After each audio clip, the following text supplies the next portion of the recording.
حضرت سیدنا عبداللہ ابن مسعود صحابی رضی اللہ تعالیٰ عنہ کہتے ہیں کہ نور کے پیکر تمام نبیوں کے سرور صلی اللہ تعالی علیہ وسلم نے فرمایا ہے کہ جو شخص عاشورہ کے دن اپنے بال بچوں کے کھانے پینے میں خوب زیادہ فراخی اور کشادگی کرے گا، یعنی زیادہ کھانا تیار کرا کر خوب پیٹ بھر کے کھلائے گا، اللہ تعالیٰ سال بھر تک اس کے رزق میں وسعت اور خیر و برکت عطا فرمائے گا۔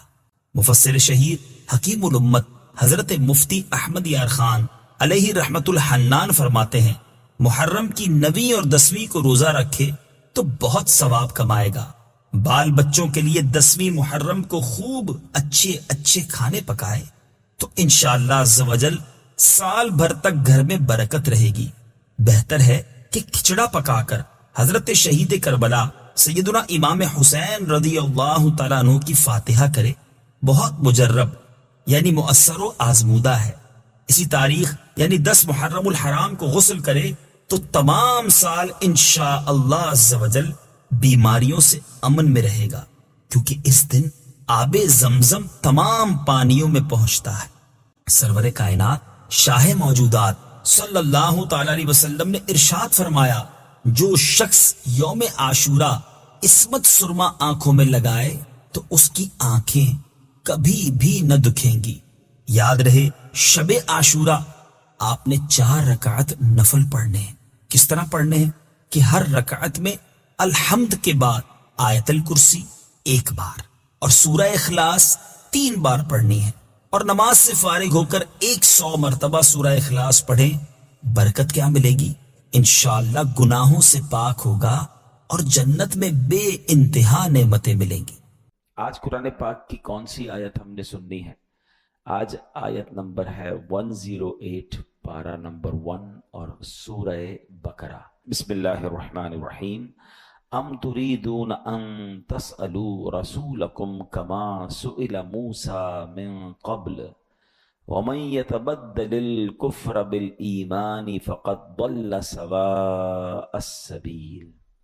آسان ترجمہ قرآن کنز العرفان۔ کیا تم یہ چاہتے ہو کہ تم اپنے رسول سے ویسے ہی سوال کرو جیسے اس سے پہلے موسیٰ سے کیے گئے، اور جو ایمان کے بدلے کفر اختیار کرے تو وہ سیدھے راستے سے بھٹک گیا۔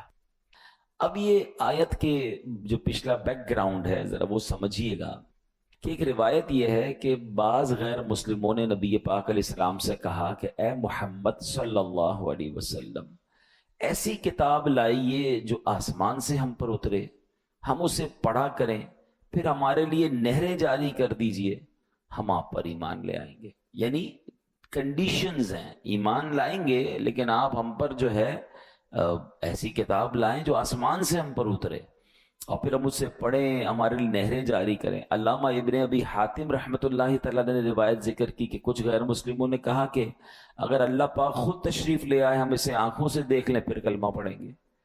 تیسری کنڈیشن کچھ لوگوں نے لگائی کہ اے محمد علیہ الصلوۃ والسلام ہمارے لیے صفا پہاڑ کو سونے کا بنا دے۔ یعنی ایمان لانے کی بھی ان کی کنڈیشنز تھیں اور اپنی مرضی کی کنڈیشنز تھیں، اور بڑا عجیب سٹائل تھا۔ قرآن آ گیا ہے، نبی پاک معجزات دکھا رہے ہیں، اللہ کا پیغام دے رہے ہیں، مگر ان کی اپنے انداز ہے کنڈیشنز کا۔ تو اب سورہ بنی اسرائیل پارہ نمبر 15 میں اللہ نے کیا ارشاد فرمایا؟ وَقَالُوا لَن نُؤْمِنَ لَكَ حَتَّى تَفْجُرَ لَنَا مِنَ الْأَرْضِ يَنبُوعًا، اور انہوں نے کہا ہم تم پر ہرگز ایمان نہ لائیں گے یہاں تک کہ تم ہمارے لیے زمین سے کوئی چشمہ بہا دو۔ او تکون لک جنۃ من نخیل وعنب فتفجر الانہار خلالها تفجیرا، یہ تمہارے لیے کھجوروں اور انگوروں کا کوئی باغ ہو پھر تم ان کے درمیان خوب نہریں جاری کر دو۔ یعنی الگ الگ کنڈیشنز تھیں۔ پھر آگے فرمایا یا تم ہم پر آسمان ٹکڑے ٹکڑے کر کے گرا دو، یا اللہ اور فرشتوں کو ہمارے سامنے لے آؤ، او یکون لک بیت من زخرف او ترقی فی السماء، یا تمہارے لیے کوئی سونے کا گھر ہو یا تم آسمان پر چڑھ جاؤ۔ اب وَلَن نُؤْمِنَ لِرُقِيِّكَ حَتَّى تُنَزِّلَ عَلَيْنَا كِتَابًا نَقْرَؤُهُ، پھر بھی ہرگز ایمان نہ لائیں گے جب تک ہم پر کوئی ایک کتاب نہ اتارو جو ہم پڑھیں۔ عجیب عجیب کنڈیشنز تھیں. حضرت موسیٰ سے بھی اسی طرح کے سوال تھے, اور سرکار دو عالم علیہ السلام کے دور میں بھی کفار نے ویسی کنڈیشنز کرنا شروع کر دی. تو اے میرے پیارے اسلامی بھائیو, ذرا سمجھیے گا اس آیت کو. اس آیت سے ہمارے لیے ایک بہت زبردست میسج ہے. دوبارہ آیت شروع میں جو پڑھی تھی پڑھتا ہوں. ام تریدون ان تسألوا رسولکم کما سئل موسیٰ من قبل, کیا تم یہ چاہتے ہو کہ تم اپنے رسول سے ویسے ہی سوال کرو جیسے اس سے پہلے موسیٰ سے کیے گئے تھے؟ اے لوگوں, نبی پاک علیہ الصلوۃ والسلام تمہاری ہدایت کے لیے تشریف لائے ہیں, کیا تم ان سے ویسے ہی سوال کرو گے جیسے حضرت موسیٰ سے ان کی قوم نے کیے تھے؟ حضرت موسیٰ کو یہود نے کیا کہا تھا؟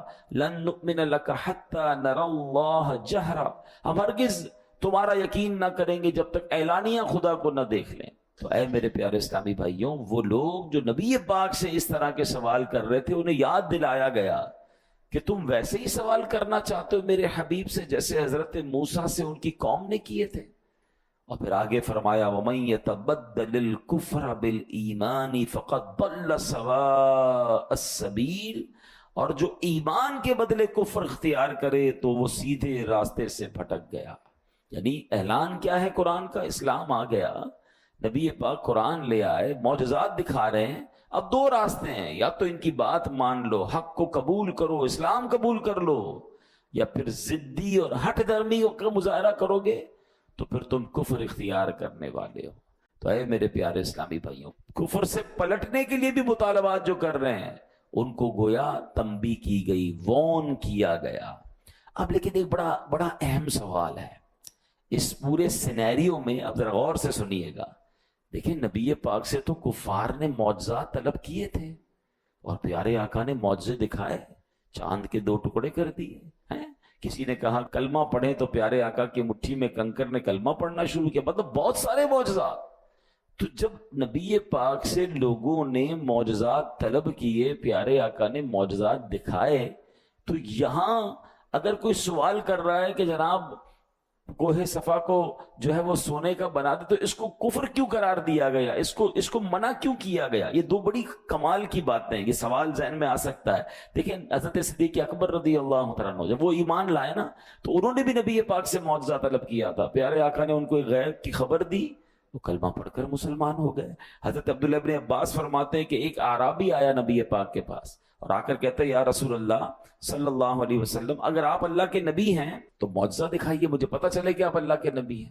تو نبی پاک نے فرمایا کہ اگر میں سامنے موجود درخت کی ٹہنی کو بلاؤں اور وہ آ جائے تو مجھے نبی مان لو گے؟ وہ کہتا حضور مان لوں گا. اللہ اکبر.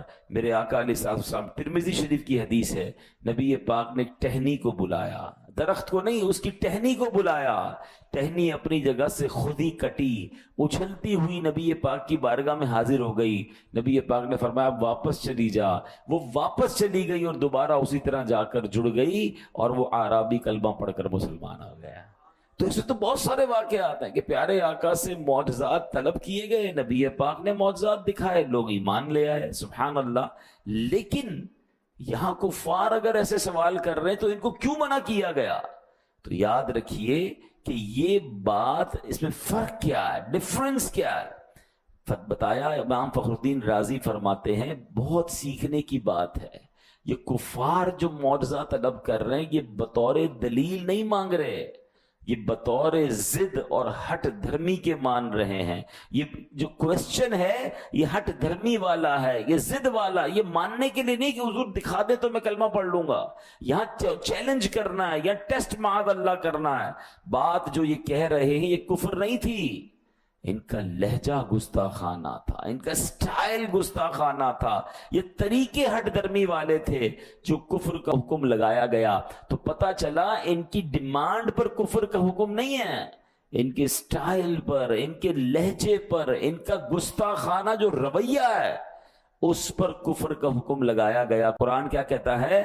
وَمَن يَتَبَدَّلِ الْكُفْرَ بِالْإِيمَانِ فَقَدْ ضَلَّ سَوَاءَ السَّبِيلِ, اور جو ایمان کے بدلے کفر اختیار کرے وہ سیدھے راستے سے بھٹک گیا. گویا فرمایا کیا جا رہا ہے, جو تو ماننے کی نیت سے آئے گا تو میرے آقا چاند کو 2 ٹکڑے کر کے بھی دکھا دیں گے. اگر گستاخانہ لہجے اپناؤ گے تو رسول ذی شان علیہ الصلوۃ والسلام کے حضور ضد ضد و ہٹ دھرمی کرو گے تو یہ لہجے قبول نہیں ہوں گے. یہ کفریہ انداز ہے, یہ کفر کا طریقہ ہے. سیدھی راہ سے بھٹکے ہوئے لوگ ایسا کرتے ہیں. تو پتہ چلا کہ بعض اوقات لفظ ٹھیک ہوں, سچے ہوں, مگر لہجہ گستاخانہ ہو جائے اس سے بھی گستاخی ہو جایا کرتی ہے. جب بات اللہ کی کرنی ہے نا, اللہ کے رسول کی کرنی ہے, انبیاء کی کرنی ہے, اہل بیت کی کرنی ہے, صحابہ کی کرنی ہے, اللہ کے پیاروں کی کرنی ہے, تو لہجہ بھی نرم رکھنا ہے, لہجہ بھی ادب والا رکھنا ہے. ہاں بعض اوقات بندہ کہتا ہے بات تو صحیح کر رہا ہے, صرف بات نہیں لہجہ کیسا تھا. کوئی اپنے والد کو کہے اے میری ماں کے شوہر ادھر آ, تو بات تو ٹھیک ہے, ماں کا شوہر ہی ہے والد, آپ کیا کہیں گے اتنا بے ادب ہے. وہ کہا کہاں بے ادب ہو بھائی, ماں کا شوہر ہی تو ہے. نہیں, والد صاحب کہیں گے, ابو جان کہیں گے. اچھا یہ باتیں والد کے لیے سمجھ آ رہی ہیں, سب کو سمجھ آ رہی ہیں, تو جو ساری کائنات کے آقا ہیں, اللہ کے حبیب ہیں, ان کی بارگاہ میں بات کا انداز کیا ہوگا, ان کی آل کے بارے میں کیا انداز ہوگا, ان کے صحابہ کے بارے میں غور کرنے والی بات. تو یہ قرآن ہمیں گویا ادب سکھا رہا ہے کہ میرے محبوب سے ایسے سوال نہ کرو. ایسے سوال کرنے والے, یہ انداز اختیار کرنے والے تو کفری انداز ہے. قرآن گویا سبحان اللہ ہمیں کیا خوبصورت ادب کی تعلیم دے رہا ہے. اب ذرا اس کو سمجھیے گا. اللہ کے بہت بڑے عظیم نبی ہیں حضرت موسیٰ علیہ السلام. حضرت موسیٰ کی بڑی شان ہے. قرآن میں سب سے زیادہ ذکر اگر کسی نبی کا ہے نا تو وہ حضرت موسیٰ علیہ السلام, اولو العزم رسولوں میں سے آتے ہیں. آپ نے اللہ سے ایک بار بڑی پیارے انداز میں ریکویسٹ کی, اے رب مجھے اپنا جلوہ دکھا دے تاکہ تیرا دیدار کر لو. تمنا کیا ہے, اللہ کو دیکھنا ہے. ارشاد کیا ہوا, لن ترانی, تو مجھے ہرگز نہ دیکھ سکے گا. مگر پھر بھی اپنی ایک تجلی دکھائی رب نے, کوہ طور پر اپنی تجلی نازل کی. ٹھیک ہے, ریکویسٹ ہوئی, کچھ نہ کچھ عطا کیا گیا.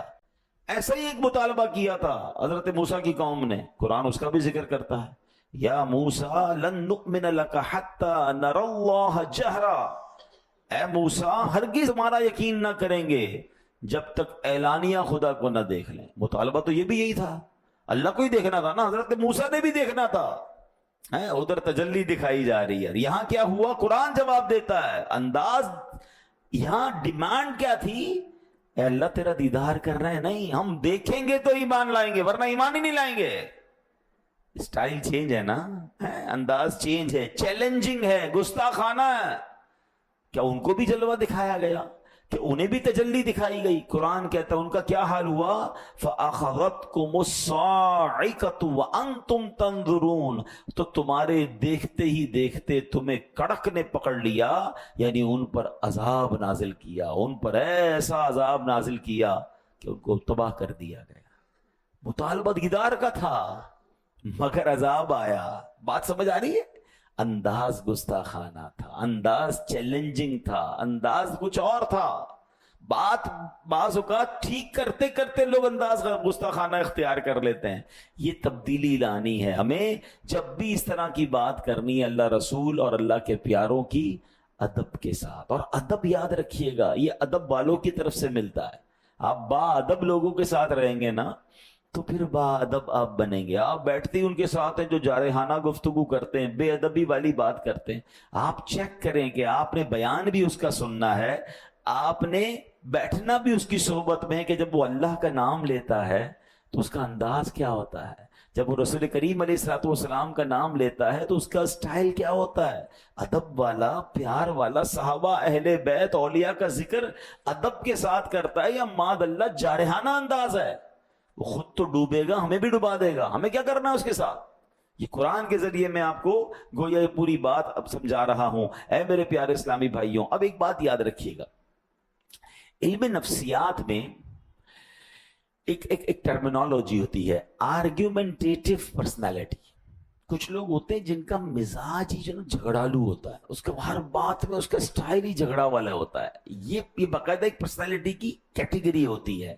حق اور سچ بات پر ان کے لیے ان کے سامنے جتنے بھی دلائل قائم کر لینا, یہ بس کیڑے ہی نکالتے رہیں گے. کسی صورت ماننا ہی نہیں ہے, بس شرطیں لگاتے رہیں گے. یار بات تو تم ٹھیک کر رہے ہو مگر یہ کر لو نا پھر مانوں گا, یہ کرو گے تو پھر مانوں گا, اچھا اس کو بدل لو پھر مانوں گا, جو آپ لے کر گئے وہ نہیں ماننا. وہ انداز ہی یہ ہوتا ہے. ایسے لوگوں کو کیا کہتے ہیں؟ آرگومنٹیٹو پرسنالٹی، جھگڑالو مزاج بندہ. غیر مسلموں کی بھی یہی طبیعت تھی. اگر اللہ نہ کرے ہم میں سے کسی کی طبیعت ہے ماننے میں مشکل لگتا ہے، ایکسپٹ کرنا مشکل لگتا ہے، بدلیں اپنی طبیعت کو. غیر مسلموں کا انداز کیا تھا؟ شرطیں لگاتے تھے. قرآن میں اس کا بھی ذکر ہے، ائتی بقرآن غیر ھذا، اس کے علاوہ کوئی اور قرآن لے آؤ. یعنی چلو بات ٹھیک ہے، مان لیتے ہیں آپ بات صحیح کر رہے ہیں، مگر ایسا کرو اس کے علاوہ کوئی اور قرآن لائیں، پھر آپ کی بات مانیں. خامخواہ یعنی کوئی ایسی بات کرنی کہ پہلے میری مانو پھر تمہاری مانوں گا. حق نہیں ماننا، سچ نہیں ماننا، آلویز آرگیومنٹ. ایک جگہ کہا او بدل ہو، یہ اسے تبدیل کر دو. قرآن تم لائے ہو نا، اس کو تھوڑا چینج کر دو پھر مانیں گے. معاذ اللہ نبی پاک سے اس طرح کے آرگیومنٹ کیا کرتے تھے. اللہ اکبر، یہ کیسی بدبختی ہے. قرآن آ چکا ہے، دلائل قائم کر دیے، حق واضح ہو گیا، اب مان لو. خواہ بہانے لگانا یہ کہاں کی عقل مندی ہے؟ اے میرے پیارے اسلامی بھائیوں، الٹے پلٹے مطالبے کرتے رہتے. اللہ پاک نے فرمایا ام تریدون ان تسألوا رسولکم کما سئل موسیٰ من قبل، کیا تم یہ چاہتے ہو کہ تم اپنے رسول سے ویسے ہی سوال کرو جیسے پہلے موسیٰ سے کیے گئے؟ تو بار بار یہ اس آیت میں سمجھ کیا آ رہا ہے کہ جیسے نبی پاک فرما رہے مان لو، لبیک کہو، ایکسپٹ کرو، فالو کرو. یہ میرے حبیب سے کوسچنز مت کرو جیسے حضرت موسیٰ سے کیے تھے. اور یہی اسلام لانے کے بعد میری اور آپ کی ذمہ داری، ہم ایمان والے ہیں. اے میرے پیارے اسلامی بھائیوں، بڑی پیاری بات ہم امیر اہل سنت سے سنتے ہیں، اسی منن والے ہیں، سوچن والے نہیں ہیں. ہاں آج کل کیا پرابلم ہو گئی ہے، آج کل بہت کچھ زیادہ ہی پڑھے لکھے ہو گئے نا، تو اب کہتے ہیں یار یہ قرآن کا حکم کیوں ہے، اللہ نے یہ حکم کیوں نازل کیا، حدیث میں یہ آرڈر کیوں آیا، اس کی لاجک بتائیں. آج لوگ قرآن کے اندر لاجک ڈھونڈنے، نبی پاک علیہ الصلوۃ والسلام کی طرف سے اگر شریعت کے احکام ملے ہیں اس پر لاجک پوچھ رہے ہیں. ہمارا کام لاجک ڈھونڈنا نہیں ہے، ہمارا کام ماننا ہے. یہ کفار کا طریقہ تھا، یوں کر دو تو مانیں گے، یوں کر دو تو مانیں گے. مجھے کسی نے کہا جناب یار یہ قرآن کے جو احکام ہے اس کی لاجک، میں نے کہا پہلے ایک بات بتائیں، ہم ایمان لائے ہیں، اللہ کو دیکھا ہے ہم میں سے کوئی جس کی اللہ سے ملاقات ہوئی ہے؟ جب بے دیکھے رب کو مان لیا. ہم نے تو جبریل سے ملاقات نہیں کی. ہمارا ایمان یہ ہے کہ جبریل امین قرآن لے کر آئے، ہم نے قرآن ان کو لاتے ہوئے نہیں دیکھا، ہم نے نبی پاک سے بھی ملاقات نہیں کی ہے.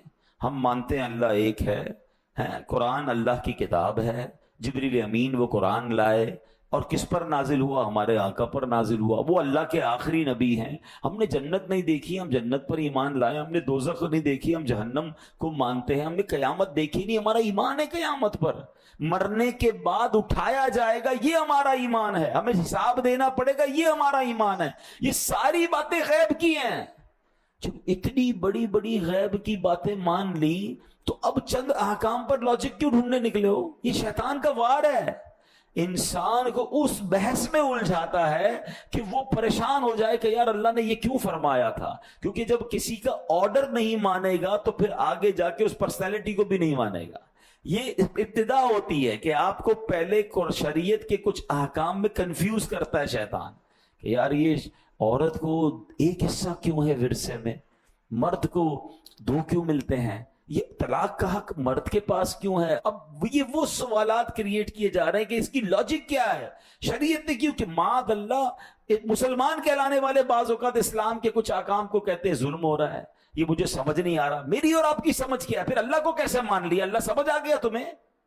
غور کریں، ہم غیب پر ایمان لائے ہیں، ہمیں سمجھ آئے نہ آئے، ہمارا یقین ہے کہ اللہ ایک ہے، وہ وحدہ لا شریک ہے، اس کی کوئی اولاد نہیں ہے، اس کا کوئی شریک نہیں ہے، کسی سے پیدا نہیں ہوا ہے. یہ ایمان کی پختگی ہے نا. جب اتنا کچھ مان لیا تو اب شریعت کے احکام میں یہ کوشچن کرنا، کنڈیشنز لگانا، یہ کفار کا طریقہ، اور پھر اس میں لہجہ بھی گستاخانہ، وہ اور بات جو ہے وہ خطرناک ہو جاتی ہے. اے میرے پیارے اسلام بھائی، اب میں کچھ واقعات آپ کو بتاتا ہوں. دیکھیں ہم سے زیادہ عقل مند صحابہ کرام تھے، ہم سے زیادہ الحمدللہ ویژنری وہ تھے، کیونکہ صحبت کس کی ملی تھی؟ سرکار دو عالم علیہ الصلوۃ والسلام کی. مگر look at the way of اوبیڈینسی، ان کا فرما برداری والا انداز کیسا تھا. یاد رکھیے شراب پہلے حرام نہیں تھی، اسلام کے ابتدائی سالوں میں شراب حلال تھی اور لوگ بڑے شوق سے شراب پیا کرتے تھے، مگر اب اللہ پاک نے شراب کو حرام قرار دیا۔ اب کیا قرآن میں نازل ہوا؟ یا ایھا الذین آمنوا انما الخمر والمیسر والانصاب والازلام رجس من عمل الشیطان فاجتنبوہ لعلکم تفلحون۔ قرآن کیا کہتا ہے؟ یہ اب آج کے دور کے لوگ بھی ذرا غور سے یہ آیت قرآن کی سمجھ لیں۔ ایمان والوں کو ڈائریکٹ اللہ نے فرمایا ہے، یہ ان آیتوں میں سے آیت ہے جس میں ڈائریکٹلی اللہ نے ہم سے بات کی ہے، ڈائریکٹلی مجھ سے اور آپ سے کیا فرمایا ہے؟ ایمان والو، شراب اور جوا اور بت اور قسمت معلوم کرنے کے تیر ناپاک شیطانی کام ہی ہیں، تو ان سے بچتے رہو تاکہ تم فلاح پاؤ۔ یاد رہے یہ آیت نازل ہونے سے پہلے شراب حلال تھی، حرام نہیں تھی۔ اب کیا ہوا؟ ایک گھر میں کچھ صحابہ بیٹھے تھے اور شراب چل رہی تھی کیونکہ حلال تھی۔ اب قرآن کی آیت ان تک نہیں پہنچی، گلی میں اعلان ہوا، جیسے ہی حکم آتا تھا نا تو صحابہ اعلان کرتے تھے، اے لوگوں یہ آرڈر آ گیا ہے، یہ حکم آ گیا اللہ کی طرف سے، اعلان ہوا بے شک شراب حرام کر دی گئی ہے۔ بس یہ اعلان سنا انہوں نے، ہاتھوں میں شراب کے برتن ہیں، اسی وقت وہ ساری کی ساری شراب جو ہے، اب اگلا گھونٹ نہیں پیا، شراب حرام حالانکہ فیورٹ ڈرنک ہے، اس کو جناب گلیوں میں بہا دیا، برتن توڑ دیے شراب کے۔ اللہ اکبر۔ ہم جیسا آدمی آج کے دور میں ہوتا یا چیک تو کرو خبر ٹھیک ہے کہ نہیں، یہ کیوں نازل ہوا ہے، اس کے پیچھے لاجک کیا ہے، کل تک تو حلال تھی آج کیسے حرام ہو گئی؟ ابھی تو لوگ بحثیں کر رہے ہیں نا، نہیں منن والے سوچن والے نہیں، صحابہ کرام نے برتن بھی توڑ دیے، مکے کی گلیوں میں شراب بہا دی، اس کے بعد ہاتھ بھی نہیں لگایا۔ یہ وہ فرما برداری تھی کہ نبی پاک کے پاس جائیں گے، اس کی لاجک پوچھیں گے، اس کا سوال پوچھیں گے، اللہ نے کیوں حرام قرار دیا؟ نہیں، جب پتہ چل گیا رب نے منع فرما دیا ہے، رائٹ اوے ڈیسیشن لیا۔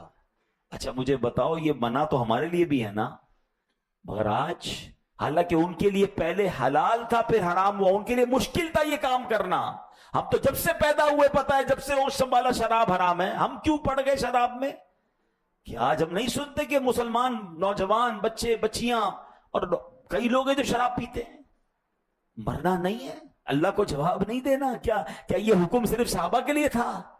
جوئے میں کس طرح ہماری قوم غرق ہو گئی ہے۔ اب تو موبائل اپلیکیشن پر سنا ہے، باپ بیٹا ساتھ بیٹھے ہوں، باپ کو پتہ ہی نہیں چلتا بیٹا جوا کھیل رہا ہے، موبائل میں لگا ہوا، ہم سمجھ رہے ہیں میسج کر رہا ہے، وہ تو کسی اپلیکیشن پہ پیسے لگا بیٹھا۔ اس قدر جوا عام ہو گیا، حالانکہ قرآن کہتا ہے، کیا فرمایا کہ یہ شیطانی کام ہے، برباد کر دیں گے ہمیں۔ تو صحابہ کرام نے لاجک نہیں پوچھی، رائٹ اوے ڈیسیشن لیا، اور یہ ایک بار نہیں ہوا، کتنا مشہور ہوا کیا ہے تحویل قبلہ کا۔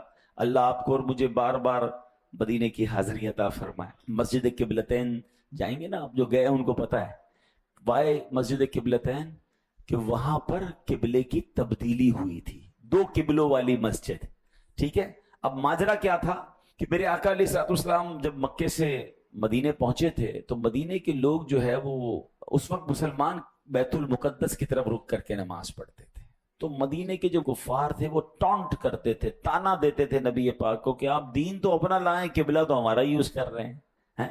تو اب نبی پاک کا دل چاہتا تھا کہ مسلمانوں کا قبلہ جو ہے وہ کعبہ ہو جائے۔ اب پیارے آقا بار بار آسمان کی طرف نظر اٹھا رہے ہیں کہ کاش اچھا اللہ کا حکم آ جائے۔ نبی پاک اللہ کے حکم کے کیسی فرما برداری کر رہے ہیں، دل چاہ رہا ہے کہ کعبے کی طرف سجدہ کریں، مگر رب کا حکم آئے گا پھر۔ یہ بھی تربیت ہے میری اور آپ کی کہ امت کے رہنما ہیں، دل چاہ رہا ہے اس پر عمل نہیں ہو رہا، رب فرمائے گا تو عمل کرنا ہے۔ آج ہمارا دل چاہتا ہے ہم کر ڈالتے ہیں، چلو یار کر لو کوئی بات نہیں۔ اللہ کے حبیب کا یہ عمل بھی بتا رہا ہے کہ جی چاہ رہا ہے، لوگ ستا رہے ہیں، مگر جب تک رب کا حکم ہے تو بیت المقدس کی طرف نماز پڑھنی ہے۔ مگر اللہ کی شان دیکھو، اللہ کا اپنے حبیب سے پیار دیکھو کہ پیارے حبیب کی جو رضا ہے وہ اللہ کو کتنی محبوب ہے۔ 4 رکعت والی نماز ہے، 2 رکعت مسلمانوں نے بیت المقدس کی طرف پڑھ لی ہے، پیارے آقا امامت کر رہے ہیں، صحابہ صفیں بنائے کھڑے ہیں، اور سبحان اللہ دوران نماز وہی نازل ہوتی ہے. اور ذرا اس قرآن کی آیت کا لطف تو لیجئے, اس آیت کا مطلب تو سمجھیے. اللہ فرما رہا ہے قد نرا تقلب وجہک فی السماء, ہم تمہارے چہرے کا آسمان کی طرف بار بار اٹھنا دیکھ رہے ہیں. اے محبوب تمہاری اس ادا کو دیکھ رہے ہیں جو تم بار بار آسمان کی طرف نظر اٹھا رہے ہو کہ ابھی حکم آ جائے, ابھی حکم آ جائے. آپ انداز دیکھیں, ارے اگر یہ نعت نہیں ہے تو نعت کیا ہے کہ قرآن میں رب اپنے حبیب کی شان کیسے بیان فرما رہا ہے. قد نرا تقلب وجہک فی السماء, ہم تمہارے چہرے کا آسمان کی طرف بار بار اٹھنا دیکھ رہے ہیں. فلنولینک قبلۃ ترضاها, تو ہم ضرور تمہیں اس قبلے کی طرف پھیر دیں گے جس میں تمہاری خوشی ہے. یہاں علماء نے ایک اور بحث کی ہے, فَلَنُوَلِّيَنَّكَ قِبْلَةً تَرْضَاهَا, اللہ نے یہ نہیں فرمایا کہ اے محبوب پھیر دو قبلے کی طرف جہاں میری رضا ہے. اے محبوب ہم ادھر پھیریں گے جس میں تمہاری رضا ہے. جبھی تو اعلیٰ حضرت لکھتے ہیں کہ خدا کی رضا چاہتے ہیں دو عالم, خدا چاہتا ہے رضائے محمد صلی اللہ علیہ وسلم. آج ساری دنیا جو قبلے کی طرف رخ کر کے نماز پڑھتی ہے نا, منہ میرا کعبے کی طرف, یاد کرنا یہ منہ کعبے کی طرف ہوا اس لیے ہے کہ اس میں نبی پاک کی رضا تھی. آپ چاہتے تھے یہ کعبہ بن جائے, اللہ نے حبیب پاک کی رضا کے لیے مسلمانوں کا قبلہ جو ہے وہ کعبہ بنا دیا. مگر ایک بڑا کمال کا سوال ہے, یہ کب ہوا تھا؟ 2 رکعت کے بعد, بٹوین دا نماز, ڈیورنگ دا نماز. اور نبی پاک نے, اچھا یہ چینج کتنا بڑا تھا اب اس کو میں سمجھاتا ہوں آپ کو. اگر مثال کے طور پہ میں قبلہ رخ بیٹھا ہوا ہوں اور میں نماز کے دوران 5-10 ڈگری چینج ہو جاؤں, اٹس ناٹ بگ ڈیل, پیچھے والوں کو بھی تھوڑا بہت ایڈجسٹمنٹ کرنا ہوگا. ایسا نہیں تھا, یہ 180 ڈگری کا ٹرن اباؤٹ تھا. یعنی اگر کعبہ ادھر تھا تو بیت المقدس ادھر تھا. یعنی نبی پاک نماز کے دوران اباؤٹ ٹرن ہوئے ہیں. اللہ اکبر. صحابہ کرام نے پوچھا نہیں کہ حضور یہ کیا ہو رہا ہے. نماز میں تو بات بھی نہیں ہو سکتی نا, اناؤنس بھی نہیں ہو سکتا. سب کو پتا تھا محبوب نے رخ بدلا ہے تو ہم نے بھی رخ بدلنا ہے, ہم نے اطاعت کرنی ہے, ہم نے سوال نہیں کرنا, ہم نے کوشچن نہیں کرنا. سبحان اللہ, سارے صحابہ نے رخ بدل لیا. نبی پاک نے آگے آ کر پھر 2 رکعت امامت جو ہے وہ کعبے کی طرف کی. مسجد قبلتین آج بھی وہ کہانی سنا رہی ہے. جائیے مدینہ منورہ میں, ایک محراب ادھر ہے, دوسری محراب اس کے بالکل اپوزٹ ہے, اور بتایا جاتا ہے کہ ادھر نماز ہو رہی تھی اور دوران نماز یہ اباؤٹ ٹرن ہوا. اب بڑا لاجیکلی کوشچن ہے, مجھے آج مسجد میں عصر کی نماز کا وقت بدلنا ہو, اعلان کرنا پڑتا ہے کہ جناب اب عصر کی نماز 15 منٹ کے بعد ہوگی, بغیر اناؤنسمنٹ کیے کوئی جماعت کا وقت بدل دے, نمازی ناراض ہو جاتے ہیں کہ جناب یہ کیا بات ہوئی, آپ کو پہلے بتانا چاہیے تھا, ہماری جماعت چلی گئی ہے. ایک جماعت کا وقت بدلنے کے لیے آپ کو اعلان کرنا پڑتا ہے. سوال لاجیکلی یہ ہے, قبلے کا رخ بدلنا تھا. ارے بھائی ظہر سے پہلے اعلان ہو جاتا, ظہر کے بعد اعلان ہو جاتا, عصر کی نماز میں قبلہ چینج ہوتا. یہ دوران نماز قبلہ کیوں چینج ہوا؟ کوئی اعلان نہیں, کوئی اناؤنسمنٹ نہیں, صرف نبی پاک کو معلوم ہے کہ قبلہ بدلا ہے. صحابہ پر تو وہی نہیں آئی تھی, اللہ کے حبیب نے رخ بدلا ہے. یہ رہتی دنیا کو میسج دینا تھا کہ میرے نبی کے صحابہ فرما برداری کیسے کرتے ہیں, فالو کیسے کرتے ہیں, سرکار کی بات کو کیسے مانتے ہیں, اسلام کے حکم پر چوں چرا نہیں, لاجک تلاش نہیں کرتے, وہ لبیک کہہ کر اس پر عمل کرتے ہیں, وہ ایکسپٹ کرتے ہیں. اب سوال ہم سب سے ہے, وہی قرآن کی بات جو ہم نے شروع میں سیکھی تھی کہ جب شریعت کا حکم آ جائے, اللہ رسول کی بات آ جائے, تو وہاں لاجکس, وہاں کوشچن, وہاں آرگیومنٹ نہیں ہوتے, وہاں بات کو ماننا ہوتا ہے, ایکسپٹ کرنا ہوتا ہے. سبحان اللہ, صحابہ کی وہ فرما برداری ہمیں بتا رہی ہے. ارے وہ قبلہ چینج ہونے پر سوال نہیں کر رہے, اور آج کا مسلمان اسلامی احکام پر کوشچن اور آرگیومنٹ کر رہا ہے. یہ سیکھیے صحابہ کرام سے. فرما برداری کس کو کہتے ہیں؟ صلح حدیبیہ 6 ہجری میں صلح حدیبیہ ہوتا ہے. اب یہ صلح حدیبیہ بھی بڑا یونیک معاملہ تھا. یہ تو صحابہ کرام کے ایک ایسا امتحان تھا. یہ 6 ہجری میں ہوا تھا. مکے سے مدینے صحابہ جا چکے تھے, اور ان میں اکثر وہ تھے جو مکے میں رہنے والے تھے. خود نبی پاک کی 53 ایئرز کی لائف جو ہے وہ مکے میں گزری ہے. آپ سوچو, ہم ایک بار کعبہ دیکھ لیں, ہر سال جانے کو جی چاہتا ہے. سال میں کئی بار جانے کو جی چاہتا ہے, ایسا لگتا ہے مکے مدینے میں دل وہیں چھوڑ آئے ہیں. خود آ جاتا ہے مگر دل مکے مدینے میں چھوڑ آتا ہے, جس کا دل زندہ ہوتا ہے. کچھ لوگ بدقسمتی سے ایسے ہوتے ہیں کہ مکے مدینے جا کر وہاں سے بھاگنے کی باتیں کر رہے ہوتے ہیں, آ کر کہتے ہیں اب نہیں جاؤں گا بھائی, بہت رش ہوتا ہے. معاذ اللہ, ان کو وہاں جانے میں تکلیف محسوس ہو رہی ہوتی ہے. ان بد نصیبوں کو اپنے دل کا علاج کروانا چاہیے, ورنہ خدا کی قسم مکہ مدینہ تو وہ جگہ ہے کہ بندہ جتنی بار جائے جی بھرتا نہیں, بلکہ وہیں رہنے کو, وہیں مرنے کو جی چاہتا ہے.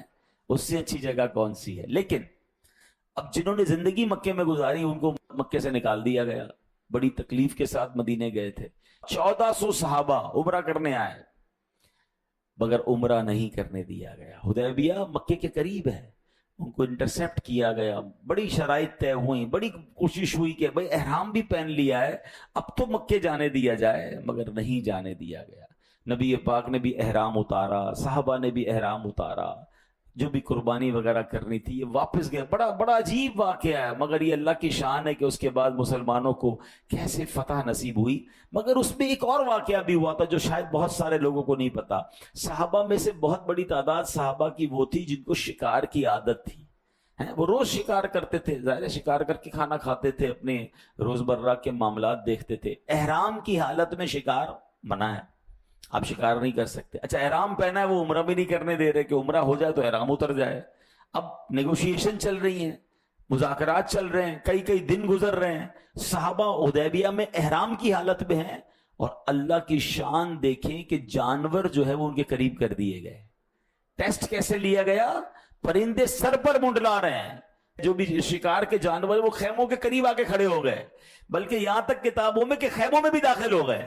صحابہ کہتے ہیں اس دن بغیر ہتھیار کے شکار کرنا پاسبل تھا, ہاتھ سے پکڑ سکتے تھے. یوں جانور ہمارے پاس گھوم رہے ہیں, یوں پرندے قریب آ رہے ہیں. یہ کیا تھا؟ یہ امتحان تھا, یہ ٹیسٹ تھا. اللہ کا حکم تھا کہ شکار نہیں کرنا, اور شکار قریب کر دیا گیا. مگر ان صحابہ نے اطاعت کا وہ عظیم مظاہرہ کیا کہ اے میرے پیارے اسلامی بھائیوں, کسی نے بھی شکار کی طرف ہاتھ بھی نہیں اٹھایا, ہاتھ تو اٹھانا دور کی بات, نظر بھر کر نہیں دیکھا, کیونکہ اطاعت یہ تھی, اللہ رسول کا فرمان یہ تھا. اچھا یہ میں بڑی گہری بات کرنے جا رہا ہوں, اور کچھ لوگ اس کو ایکسپٹ کریں گے کہ جب آپ شریعت پر عمل کرتے ہیں نا تو حرام قریب آتا ہے, آپ کا ٹیسٹ لیا جاتا ہے. ہاں, کوئی بندہ کہے میں نے بدکاری نہیں کرنی ہے تو اسے معاذ اللہ بعض اوقات بے حیا عورتیں اپروچ کرتی ہیں, اس کو موقع مل رہا ہوتا ہے حرام کام کرنے کا. اب اس کا یہ ٹیسٹ ہے کہ تمہیں حرام سے بچنا ہے, اور حرام تمہارے سامنے. کوئی نیت کر لے نا, یہ سرکاری افسر بیٹھے ہوں گے یا کوئی ادارے کے لوگ بیٹھے ہوں گے کہ بھائی میں نے آج سے رشوت کا کام نہیں کرنا, میں نے آج سے حرام نہیں کرنا. اب حرام بڑھ بڑھ کر اس کے سامنے آئے گا, آفرز آئیں گی اس کو. یہ ٹیسٹ ہے آپ کا. ہاں, یہ آپ کا امتحان لیا جا رہا ہے کہ آپ نے نیت کر لی ہے میں نے گناہ نہیں کرنا, آپ نے نیت کر لی میں نے حرام نہیں کرنا, مگر حرام بڑھ کر وہ پرندے آپ کے سر پر گھوم رہے ہوں گے. تو صلح حدیبیہ کو یاد کر لینا کہ اللہ میں اس امتحان میں ثابت قدم رہوں گا. یہی تو ٹیسٹ ہے نا. کسی کو گناہ کا موقع ہی نہ ملا اور وہ کہے میں نے گناہ کیا ہی نہیں.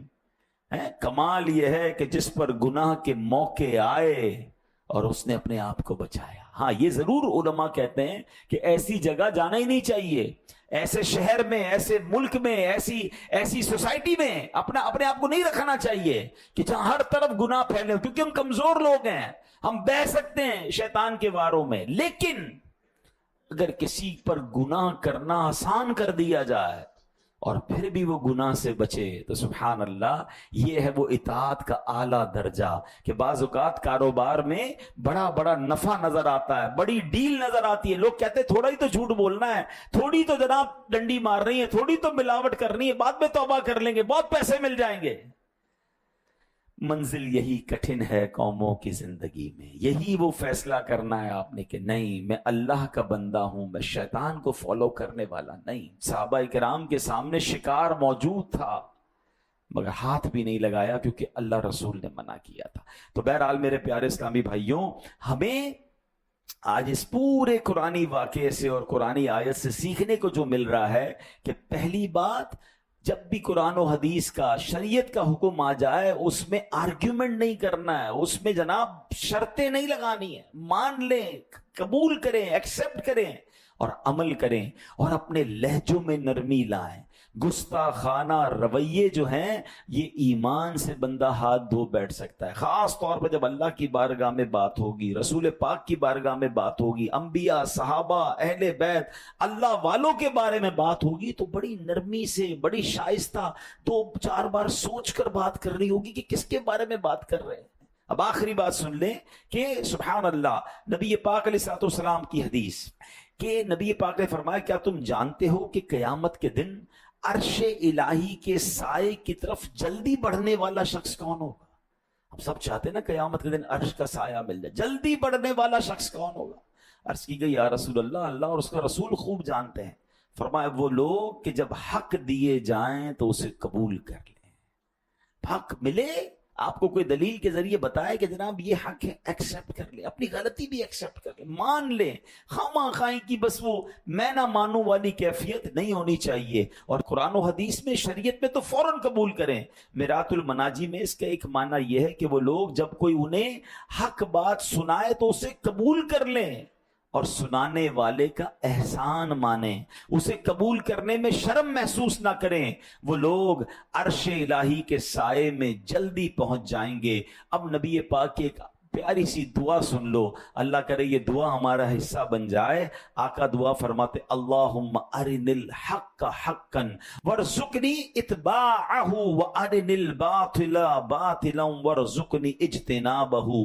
اے اللہ مجھے حق کو حق دیکھنے اور اس کی پیروی کی توفیق نصیب فرما، باطل کو باطل ہی دیکھنے اور اس سے بچنا نصیب فرما۔ ہم بھی اللہ سے دعا کرتے ہیں مولا اس دعا کا صدقہ عطا فرما، حق کو حق دیکھنے اور اس پر عمل کرنا نصیب فرما، اور باطل کو باطل دیکھ کر اس سے بچنا نصیب فرما۔ آمین۔